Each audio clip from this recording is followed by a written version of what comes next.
Hey everybody, I'm Jody Vance. I'm George-affleck. And it's time for... Well, I'm flabbergasted. I'm dumbfounded about this brouhaha. Unspun.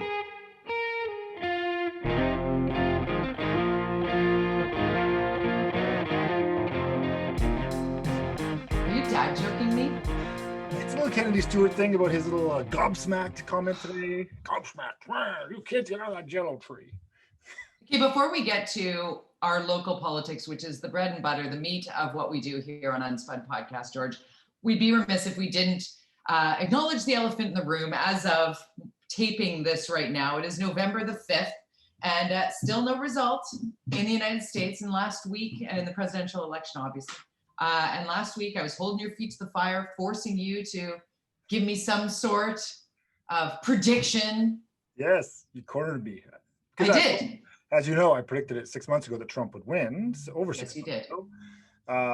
Long before COVID really took over the world, and he started really being not very good at administering that. But you cornered me last week saying whether I was going to call it or not on Trump. For Trump, but I still stuck with that. Even though, again, as I always say, this is not an endorsement of Trump. Just for No.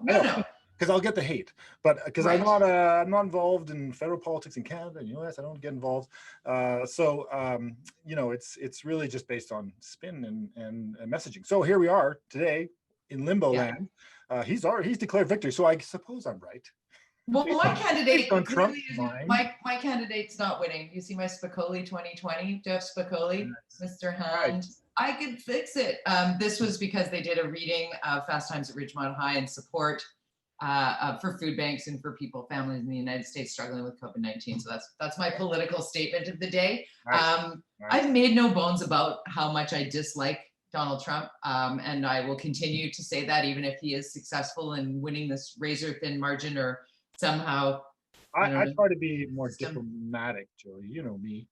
Yeah, that's what it is. But here on UnSpun, you know what? When people are like, she's a journalist, she shouldn't say that.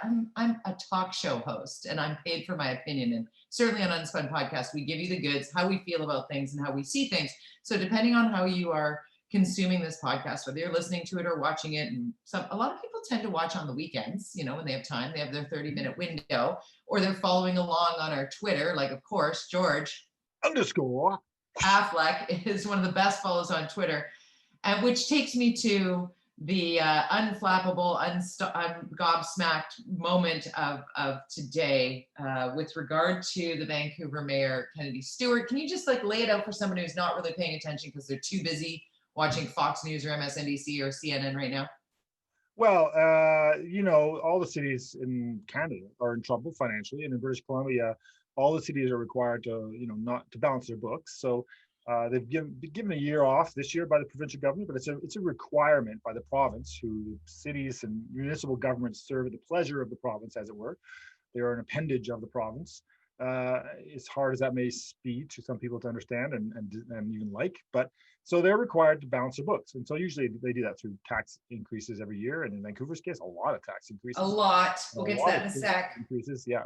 So obviously COVID has created a nightmare, and so we heard Kennedy-Stewart say, 4 months ago, whenever it was, that Vancouver's bankrupt. And we know that was a bunch of BS, and there is ways to manage a city to be financially viable. The city obviously overextended itself for too long, was imagining that the world would always stay the same, and we're spending like drunken sailors. As I always said when I was in council, I used that term often, that we were spending like drunken sailors, because there was no real control of the funding and spending and where money, and just assumptions that money would come magically forever. So now we're in this COVID crisis. The mayor announced about a month ago that the federal government was going to be giving a whole bunch of money, and the city would get $60 million. Well, guess what? Once the province got the cash and distributed it and prorated it to population and all those things, Vancouver is getting $16 million. So a little bit less, and he is, as he said in his quote today, gobsmacked by this. So how dare the province, his brothers at the NDP government, how dare they? This is his idea of lobbying, I suppose, is to yell and scream and stomp like a child when he doesn't get what he thought he deserved. But as Brad West pointed out in an interview today, he said, the mayor of Port Coquitlam said, hey, this money we always assumed this was like it would be a bonus prize. We looked at our budget, saw the crisis, said we got to find ways to pay for things or cut or do whatever to balance our books. That's our job. And if we get more money via the federal government through the province, fantastic. They're getting 5 million.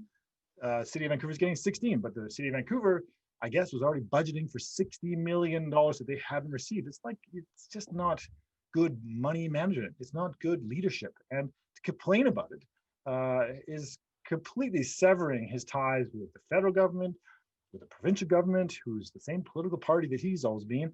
I don't understand his logic. It's like, suck it up, dude, come on.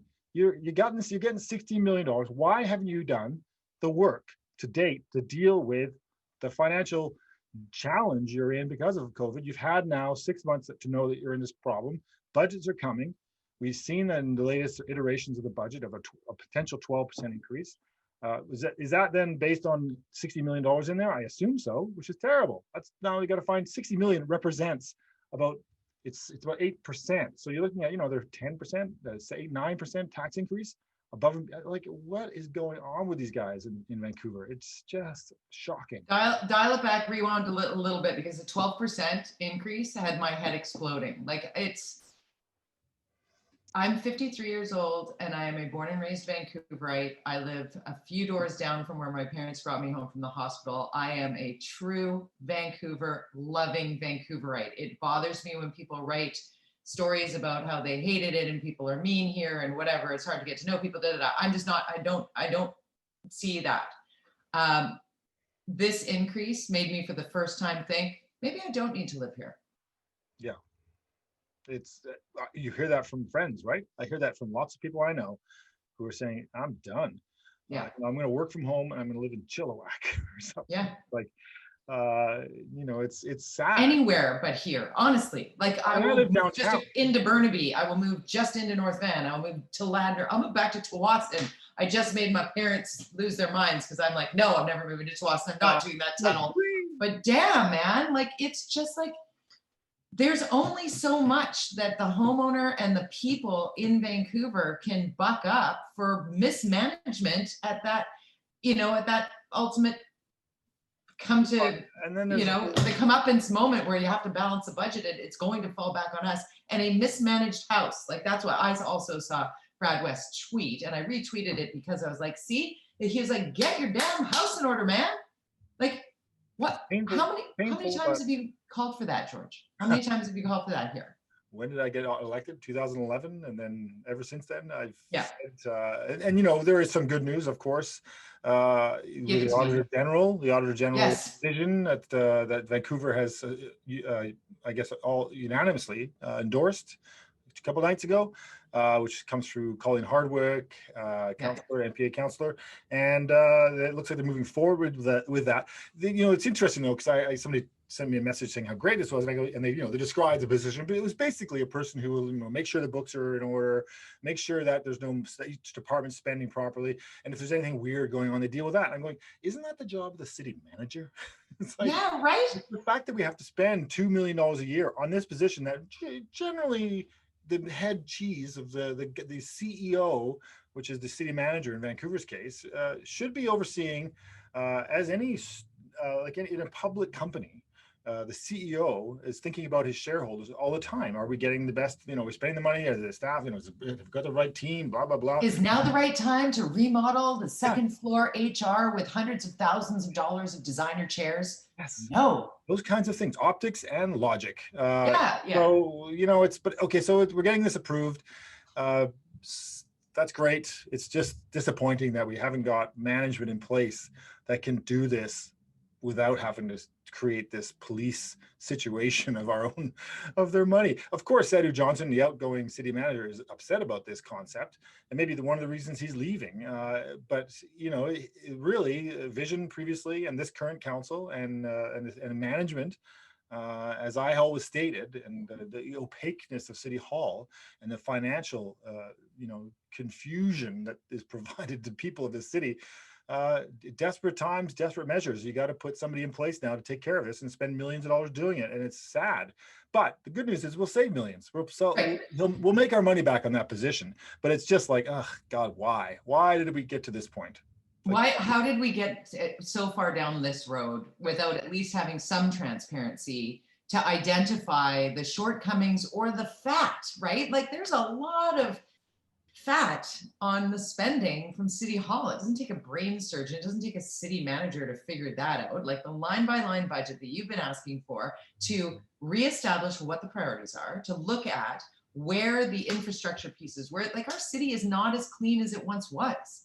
It is not being managed in a way that is putting people and its taxpaying public first, like curb cuts. I said this in my column a couple of weeks ago. I'm shocked and mortified that there are still curbs in the city that are not cut so that people with disabilities can wheel up and down, but we're painting the roadway in front of a bus stop red?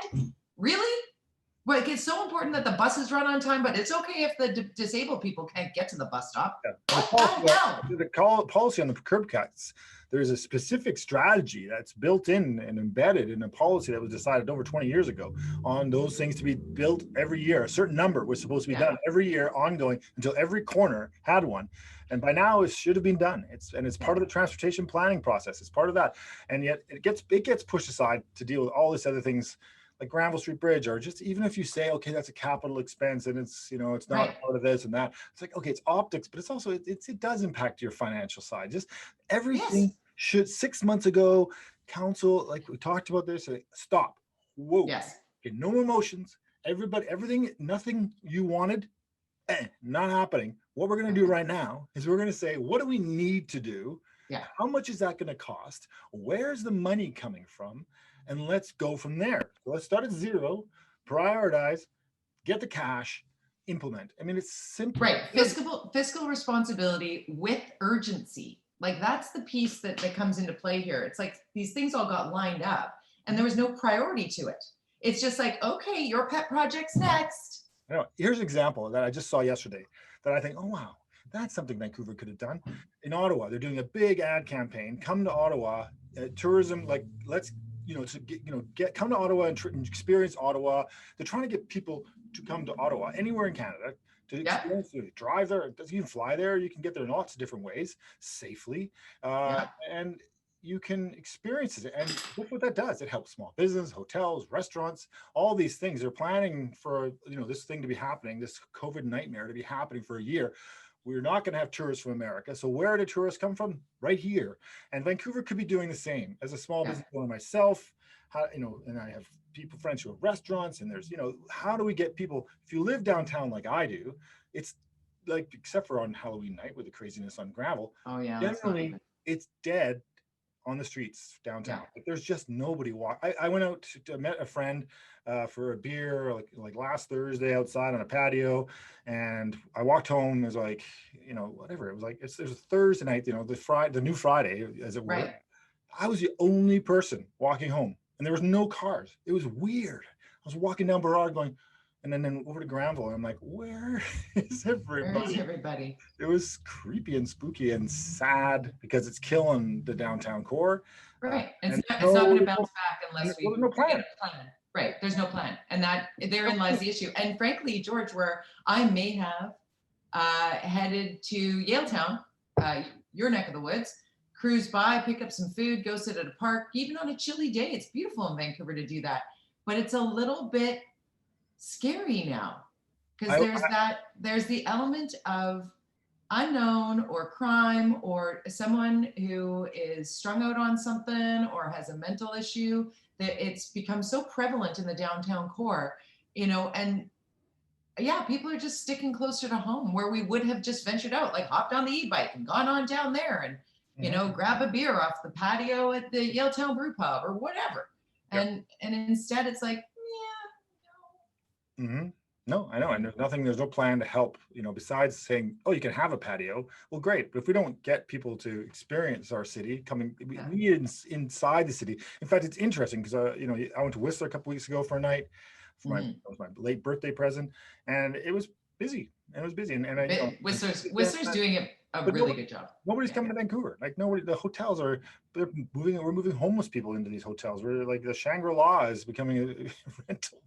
It's like, what is going on? And so, Can I go back to the patio thing for a second? This isn't Vancouver specific, but it's the extra patio space. I've noticed this because I mean, my significant other is a chef, and you know, having worked in restaurants most of my pre-broadcast years as a waitress or in the kitchen, spend a lot of time in restaurants. So I have a real love for the small mom and pop place. I know that the margins are really difficult, and that's why I was such a champion for getting those patios. Like, come on, let's do it, let's do it. But I'm seeing those patios that were extended now are being tented with walls. Tents with walls are rooms, yes, right? So tents with walls are bad with COVID-19. yes, Tents without walls with heaters and bundled up people and air flowing through are safer than indoor dining. And if you want safer people, you need to not have walls on your tent, on your patio. I was out in Tawasin, and I don't need to name any names on it, but I rode by, and all of the restaurants that have tents have all 4 walls on, and I'm like, oh gosh. Okay, but you know what? I'll tell you, Jody, I agree. I think that the benefit of being outside is you can create that airflow. However, I think the restaurant industry has done a great job in the last 6 months. We have not seen any kind of outbreaks from restaurants, people attending restaurants, have we? Yeah, just a couple, not in Vancouver, but it's been like bars and pubs. Yeah. There have been a couple where staff members and people, nothing, yeah, there've been like Kelowna had a number that were restaurant and hotel related. That was a hotel. But still, I mean, you go to a restaurant. Listen, I'm an absolute supporter of restaurants, and I want more people to go out. But the false sense of security that comes with sitting inside a tent. But we're having people sit inside restaurants for the last. I've been to restaurants where they're quite. I'm surprised, quite full. They've been like that. They've got the. Some are great. Don't get me wrong, George. Yeah. No, I just think we have to. I think we need to. I think one of the benefits of, you know, and we're kind of heading all over the place here, but you know, that's okay. We've done a good job. We know this in BC about this, and I think one of the reasons is because we've managed to balance this, you know, non-mandatory face mask, but everybody's wearing them now anyway. So it's like, if you don't wear one inside, people are like, "What are you doing?" But nobody's going, "Get your mask on! How dare you!" I mean, unless it's mandated by even then though, the stores that mandate are kind of like, ugh, you know, like, okay, you're a jerk. Yeah. There's no mask hysteria. We're pretty calm. Even when things like Halloween night and Granville, it's like, okay, you know, dudes, like, don't do that. And then you see the outbreaks in the Fraser Valley, and we're creating this sort of self-policing thing, which is better than a police state. And so the restaurants and you know, Ian from the Restaurant Association, he's sort of saying, hey, why am I being punished? You know, I feel like I'm getting punished again for Ian Tossison from the Restaurant Association. He's been sort of saying, like, we're doing a good job here, and I feel like we're not being rewarded. In fact, we're getting more strict things put on us when we've actually done everything right. So it's one of those things, and I'm sure Dr. Bonnie Henry's kind of going, yeah, how do I do this? Because it's like creating policies and stuff are kind of like slamming a hammer down sometimes as on a what's that saying when you're hammering a nail or whatever with a pin with a giant hammer, sledgehammer. Yeah. So it's you know, he's arguing that he feels like the restaurant industry is being punished because of some things that happen in bars, and so it's an interesting, because the restaurant I was at on last Thursday, the last call, 10 o'clock Thursday night. And everybody had to leave, and you're like, but we're just sitting around having a glass of wine outside here. Well, it's over. It seemed kind of like overly strict for a restaurant. Which is kind of how it felt in Vancouver before, when you had to leave the patio at 11 and there wasn't COVID-19. I mean, we've always been that kind of a fussy place here anyway. And I'd like to give shout outs to places who are being compliant in an overly cautious way. And Rumours on West 4th is a great example of that. Small room, tight. You know, it's got the booths all down one side, and then the tables. They have plexiglass and distant, like, they've literally got it all sorted. It is like hospital-like, and the food is delicious, and you go in and do it. But there are other places, and I'm not going to name names on the ones that I've looked at, that are absolutely not, right? And it's those ones who are not that are making the bigger restrictions come in for the ones that are. And that is more my, like, do the patio, do the space, do it right. Don't get dumb trying to fill it in the not so safe way, as we are going into what is clearly, I mean, the numbers are showing us that we are trending in the not greatest direction. On the pure numbers, and I think that's one of the things that, listening to Baldry this morning on Mike Smith's show on NW, and they were talking about that, and they had some callers calling in, which was interesting, some of the things they were saying. But we haven't been strict, but our death rates are pretty low in Right. comparison internationally per capita. But catching COVID is still easy to do. Yeah. But if we can manage the death rate and the hospitalizations and yeah. all that stuff. Can we talk about that for a second? Because when you're talking about hospitalizations there, that ties in perfectly to my middle this week. While everything else was going on, shout out to McLean Kay, our editor-in-chief at the Orca.ca, because he preemptively texted me and told me, when you're doing your column, because I know what you're going to write about. I'm like, oh, what am I writing about? And because he just assumed I was going to talk about that Halloween and the Granville Strip and whatever, which I didn't. Because you're not going to change those people who are going to come out and do that kind of stuff. Even policing it. We can go on and on about that, because that's where they're here for the riot during the Canucks Stanley Cup run. Same groups that just want to be like, let's go down there and we'll take video of it and woohoo. Instead, I pivoted to something more personal, which was that in my family, a family member who's rather private, so I'll leave that there, had to go to emergency, and which scared the bejesus out of the family. Obviously, the 8 o'clock in the morning, it's like, okay, we're just on our way to St. Paul's. It's like, okay, great. And then you got to drop off your loved one. I know. I've been at the door. And I have to do that, and it was weird because you're saying goodbye. You're like, see you later. Yeah. So a couple things. Make sure your phone's charged, right? Not exactly technically challenged as our patient went in and low on battery. I'm like, oh God. Okay, then get a pen and paper and write down my phone number, because if your battery dies, you're not going to know it, right? Anyways, but I was getting texts that was saying, well, it's in my column. Have a look at it. And that suffice to say, I'm incredibly grateful, like so many people are, with our healthcare workers, our frontliners. You want to see people who aren't complaining about being afraid of going to work? There they are. Yep. There they are. And we're not perfect. I'm not saying it's perfect, but they were on top of it. He was in minutes. He was, kept up to speed on where the testing was, what it was going to look. They got him in and out of there as soon as humanly possible, while still being very, very thorough. And he even had a quiche. So there are a lot of people who are extraordinarily afraid or concerned about going to emergency right now if something's wrong. Adrian Dix, our health minister, talks about it a lot. You can go to emergency. It's safe to go to the hospital. If you need a physician, you should go to an urgent care center. And people aren't. And there are people who are not getting tested. And yeah, right. So that's kind of where my, a couple things like that, get there, do that. Think about our community. Sarah Blythe from the Overdose Prevention Society down on East Hastings there, 58 Hastings. They need blankets. They need socks. People are freezing. It's wet. They've run out of everything. They were handing out horse blankets at one point because somebody had donated them. Think about it. If you had nothing, now dig it through your closets and drop these off. And speaking of blankets, Blanket BC. Google it. They take your donations. They will come to your house and pick them up from you and deliver them to people. So namaste. I just wanted, in all of the crazy chaos of what we've been watching in the US and all the gimme, mine, push, pull, there are just a couple things here in BC that we can. Absolutely. Yeah. Absolutely. So. Yeah, no, it's the giving back is important, but of course, what's happening on the downtown east side, what's happening in Strathcona, what's happening, it's as we have this COVID hell we're living in, there's another hell happening on the downtown east side. And nothing's and moving, in the basement suites of people across this region, which is drug overdoses and homelessness, and continues to be a real problem. And Strathcona, it's frustrating, and I think that we know that there's some people that shouldn't be down there getting into trouble, making trouble, drug deals, weapons, and innocent people caught in the middle being used as pawns, right? Yeah. And you saw, I think we talked about this, but you saw that CBC got into the FOI on the footage of, it was Oppenheimer Park, and they did the footage, they got the drone footage of it, at 4 a.m, and the footage showed that there was nobody there.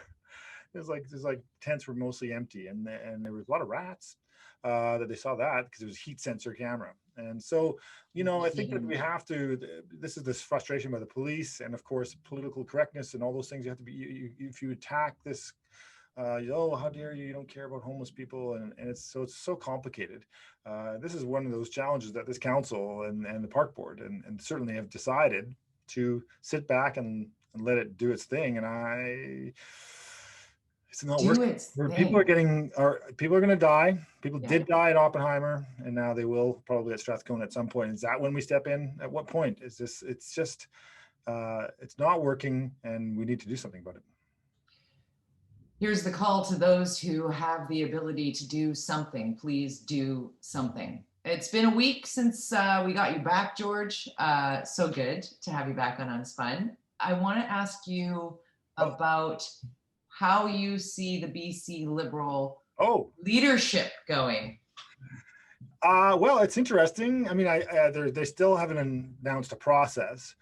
I'm certainly being lobbied by a few people who are thinking about running that I can't mention. Some of them people are guessing already. I think there's going to be an interesting jockeying of people in the interior.